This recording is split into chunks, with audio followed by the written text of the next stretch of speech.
Olá, queridos irmãos, graça e paz vos sejam multiplicadas no dia em que se chama hoje.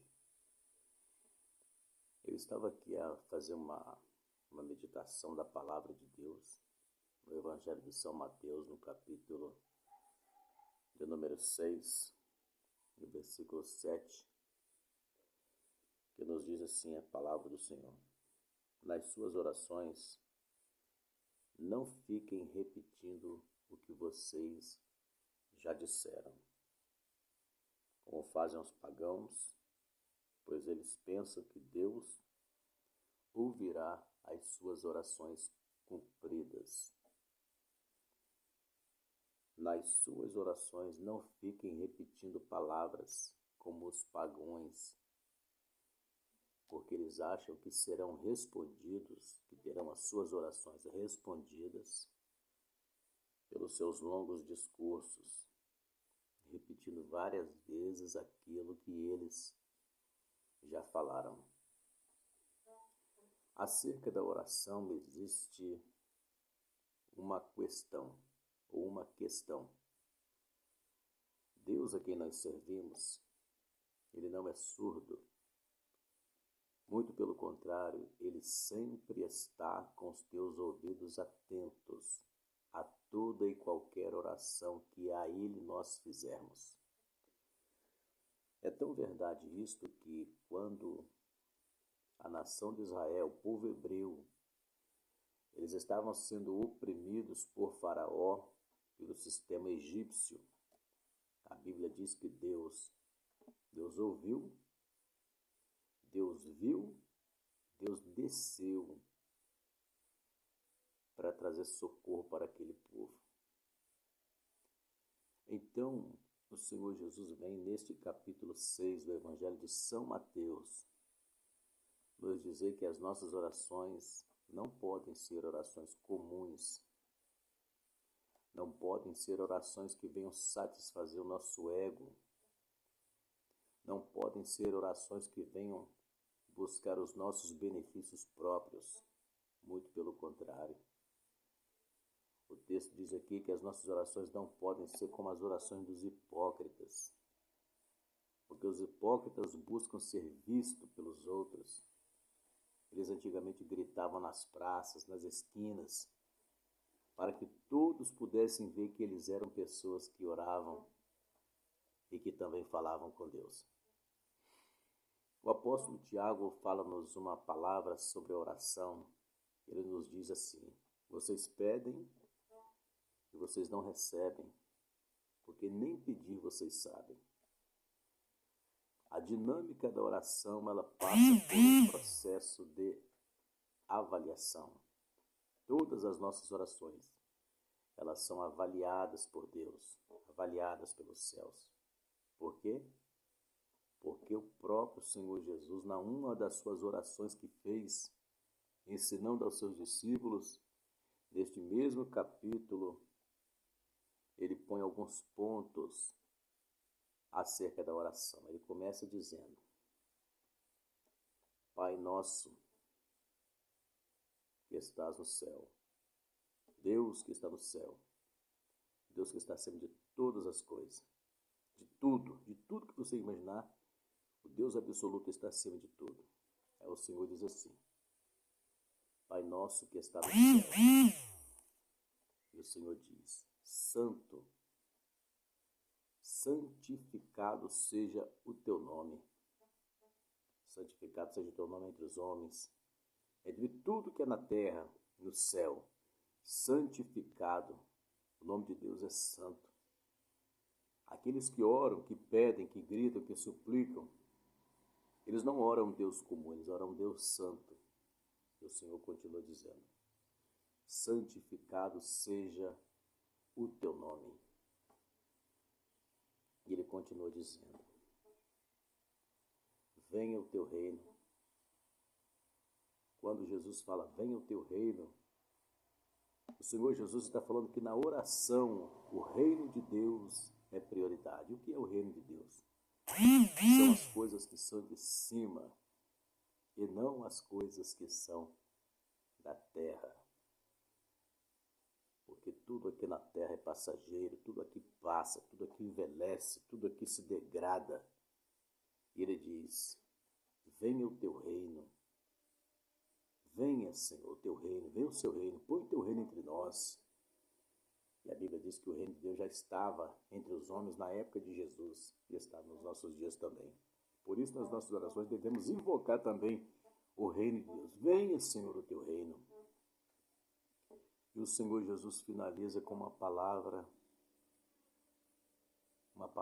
crucial, uma palavra determinante, uma palavra que rege toda a conduta das nossas orações.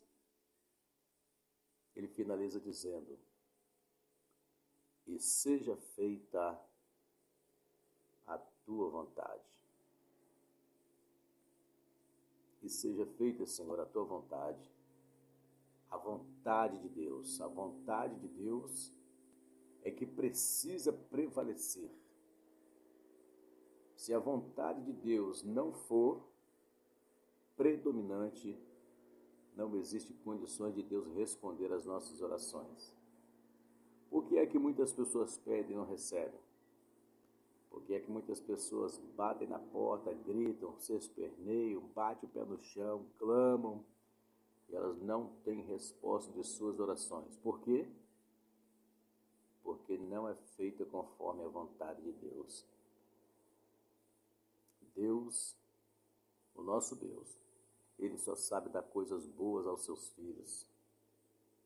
Deus nunca vai permitir que nós recebamos algo da parte dele que não seja conforme segundo a sua vontade. Por muitas das vezes, as pessoas interpelam limites, extrapolam regras, quebram princípios, violam protocolos e, por fim, elas pagam um alto preço, porque tomaram para si aquilo que Deus nunca determinou, aquilo que o céu nunca assegurou para a sua vida. As pessoas tomam para si. Aí vem aquele ditado popular: não tem como mais chorar depois que o leite é derramado. Os antigos usavam muito isso. Isso é válido também para nós. Então, que todas as nossas decisões em termos de oração, de busca, de intercessão, porque a oração é um ministério. Quando os diáconos foram separados, surgiu uma palavra: nós vamos permanecer. Dois ministérios: o ministério da palavra, o ministério da oração, que são as duas asas que fazem o pregador, o cantor, o missionário, o mensageiro voar. É como um pássaro. O pássaro com uma asa só, ele não consegue voar. É um pássaro aleijado, deficiente. Nunca vai conseguir voar. Mas com as duas asas, a oração e a palavra, o farão voar nas alturas. E para finalizar, eu vou repetir o que Tiago disse. Por que é que vocês pedem e não recebem? Porque nem pedir vocês sabem. Você sabia que existem pessoas que nem pedir sabem? Tem pessoas que pedem aquilo que, como diz a Bíblia, vai ser gastado nos seus próprios deleites. As pessoas estão muito preocupadas com o hoje, com o aqui, com o agora, com o momento, as crises, tantos outros fatores. Se fôssemos falar de fatores aqui que levam as pessoas a pedir tantas coisas sem saber o que estão pronunciando, mesmo porque a nossa boca, ela é uma porta de acesso. Com ela nós abrimos portas e fechamos portas. Com a nossa boca nós abençoamos aos homens e também amaldiçoamos os homens. Então eu deixo esta palavra para nossa reflexão. Para meditação não, para reflexão. Que nós possamos não meditar. Meditar você medita e daqui a pouco você... Não. Reflexão. Que essa palavra fique refletindo. Trazendo uma vibração na nossa mente. Que as nossas orações, elas nunca serão esquecidas diante de Deus. Mas lembramos do quesito primordial. E sobre a regra da oração, sobre a égide da oração, sempre vai prevalecer e predominar a santa vontade de Deus. Eu espero ter podido contribuir com você deixo esta palavra para a sua meditação. Que aprendamos a orar, porque a oração, ela move tudo. A oração move céu e move terra e faz a vontade de Deus ser cumprida nas nossas vidas. Deus te abençoe. Este foi mais um momento de reflexão da palavra de Deus. Eu sou o pastor Alcimar Alvarenga. Se você ainda não é inscrito em nosso canal, vá lá, se inscreva, deixe o seu like, compartilhe com pelo menos mais 5 pessoas que precisam ouvir esta palavra. Em nome de Jesus, forte abraço. Deus abençoe a sua vida. Até a próxima momento de reflexão da palavra de Deus. Forte abraço. Fiquem todos na paz do Senhor Jesus. Acompanhe as nossas orações através do nosso canal no YouTube. Seja abençoado, seja edificado, seja reconhecido pelo céu. Em nome do Senhor Jesus. Graça e paz.